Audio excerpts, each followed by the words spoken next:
देवानांच ऋषीणांच गुरुं कांचन सन्निभं बुद्धिभूतं त्रिलोकेशं तन्नमामि बृहस्पतिं. सिंहराज नमस्कार. मी ज्योतिष महागुरु डॉक्टर पंकज शास्त्रीजी घेवारे आपल्या सर्वांचं त्र्यंबकराज ज्योतिष या यूट्यूब चॅनलमध्ये मनापासून स्वागत करतो.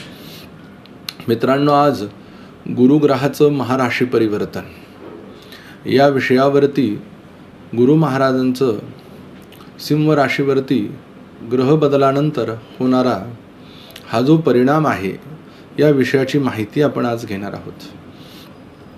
तत्पूर्वी महत्त्वाची सूचना, आपण आमच्या चॅनलला सबस्क्राईब केलं नसेल तर सबस्क्राईब करा, बेल आयकॉनचं बटन दाबा, व्हिडिओला जास्तीत जास्त शेअर करा, लाईक करा आणि कमेंट्स करा. आपल्या काही समस्या असेल तर स्क्रीनवरती दिलेल्या नंबरवरती संपर्क करून आपण आमच्या ज्योतिष एक्सपर्ट्सद्वारे आपल्या जीवनामध्ये असलेल्या समस्येचं मार्गदर्शन घेऊ शकतात आणि जीवनातील अडचणी आपण कमी करून घेऊ शकतात.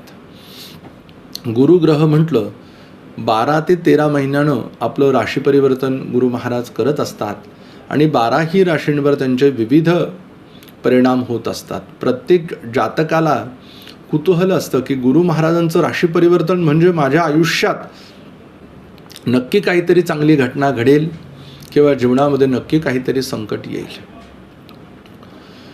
या संपूर्ण परिस्थितीनुसार गुरुग्रहाचे जे परिणाम असतात हे कशा प्रकारे पाहिले जातात.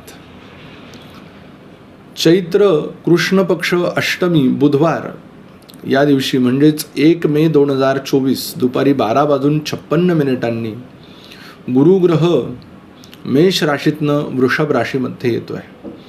सिंह राशीच्या जातकांसाठी 10व्या स्थानातनं भ्रमण असणार म्हणजेच 10वा गुरु आलेला आहे. सुवर्ण पादाने येतोय. त्याचबरोबर चिंता हे प्रामुख्यानं त्याचं महत्त्वाचं विशेष कारण आहे. धर्मशास्त्रामध्ये गुरु म्हटलं की सगळ्यात मोठा ग्रह, देवांचे गुरु, देवानांच ऋषीणांच गुरुं कांचन सन्निभं बुद्धिभूतं त्रिलोकेशं तन्नमामि बृहस्पतिं. आता गुरु महाराज ज्या वेळेला सिंह राशीच्या दशमस्थानामध्ये असेल तर गुरु महाराजांना 3 दृष्टी प्रामुख्यानं सांगितलेल्या आहेत. 5वी दृष्टी, 7वी दृष्टी आणि 9वी दृष्टी. मग सिंह राशीच्या लोकांसाठी ते द्वितीय स्थानाला ॲक्टिवेट करतील, चतुर्थ स्थानाला ॲक्टिवेट करतील आणि षष्ठ स्थानाला ते ॲक्टिवेट करतील. दशमामध्ये गुरु आला की हे कर्माचं स्थान आहे, त्यामुळे या लोकांना ध्वजाधारी म्हणतात. म्हणजे अतिशय हुशार, बुद्धिमान आणि हे कर्मस्थान आणि वडिलांचं स्थान असल्यामुळे वडिलांच्या संपत्तीमध्ये भर टाकण्याचा योग सिंह राशीच्या लोकांच्या पत्रिकेत आलेला आहे. स्वतःच्या पायावरती उभं राहणं, स्वतःचे कष्ट, स्वतःचं अस्तित्व स्वतः निर्माण करणं, असे फल भृगु महाराजांनी यामध्ये सांगितलेले आहेत. तसे अनेक प्रकार त्यामध्ये येतात. परंतु हे महत् भाग्याचं लक्षण आहे. संतांची कृपा होते. उच्च कुळामध्ये आपल्या अनेक लोकांच्या परिचित लोकांमुळे आपल्या भाग्योदयाची खऱ्या अर्थानं सुरुवात त्या कालावधीमध्ये पाहायला जाणार आहे. मोठा अधिकारी होण्याचा योग. याच बरोबर बऱ्याच वेळेला दशमामध्ये ज्या वेळेला गुरु महाराज येतात, मानामध्ये सन्मानामध्ये उत्तम अशी वाढ होते. विशेष करून अनेक लोकांची सहानुभूती, समाजकार्य आणि बुद्धीत एवढं प्रकांड पंडित होऊन जातो की विद्वान सर्वत्र पूज्यते या विषयाचा वारंवार आपल्याला आठवण करून देणारा योग होतो. म्हणजेच आपल्या बुद्धीमुळे, आपल्या कर्मामुळे लोक आपल्याला पुढे न्यायचा प्रयत्न करत असतात. अनेक उद्योगधंदे सुरू करणं, न्यायाधीशाची जर परीक्षा देत असाल तर त्यामध्ये आपल्याला चांगल्या प्रकारचं यश, न्याय खात्यामध्ये आपली चांगली ओळख तयार होते किंवा स्वतः आपण त्यामध्ये पुढे जातो. शैक्षणिक क्षेत्रामध्ये आपली मोठी प्रगती होते, उत्कर्ष वाढतो. स्वतःची एखादी संस्था आपण उभी करतो. राजकारणामध्ये चांगलं मोठं असं पद आपल्याला मिळतं. म्हणजेच काय तर ज्या ज्या गोष्टी मनात आपण आणतो त्या त्या गोष्टी परिपूर्ण होण्याचा यासारखा मोठा योग असू शकत नाही. मंत्री होणं, न्यायाधीश होणं, कायदे पंडित होणं, एखाद्या संस्थेवरती विश्वस्त होणं, देशाचं राजदूत होणं, बँकर्स असेल, व्यापारी क्षेत्रामध्ये असेल, याचबरोबर ब्रोकरेजचं काम, तत्वचिंतवेत्या, प्राध्यापक, संपादक, धर्मगुरू, धर्मवेत्या, संस्कृत पंडित, धर्मप्रचारक, आध्यात्मिक क्षेत्रामध्ये एखादं मोठं कार्य करण्याचा योग सिंह राशीच्या लोकांच्या पत्रिकेत 1 मे 2024 पासून आलेला आहे मित्रांनो.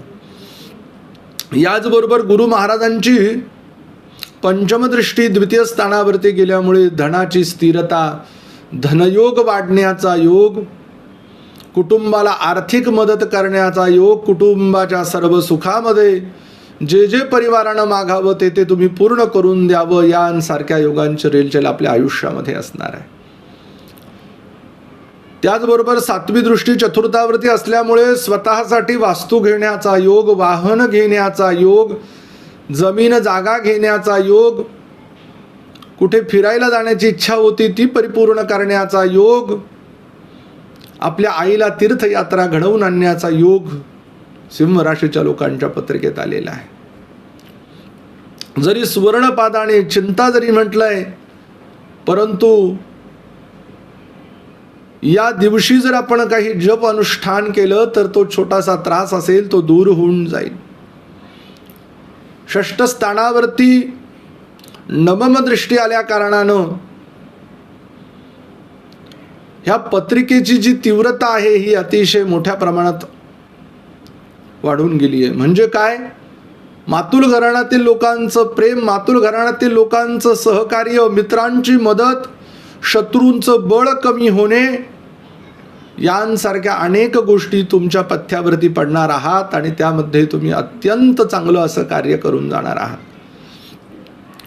1 मे 2024 या दिवशी आपण गरीब लोकांना हरभऱ्याची डाळ, साखर, कांस्य, आपली जर चांगल्या प्रकारची सुस्थितीत आपण असाल तर थोडंसं सुवर्ण, पुष्कराज, रत्न या गोष्टींना जर आपण दान केलं तर नक्की आपला त्रास कमी होईल.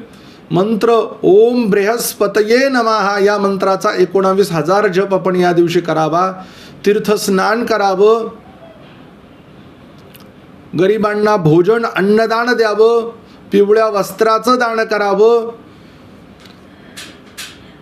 आणि जर शक्य असेल तर या दिवशी पिंपळ वृक्षाची आपल्या आजूबाजूला किंवा जिथे देवालयाचं स्थान असेल इथे वृक्षारोपण करावं.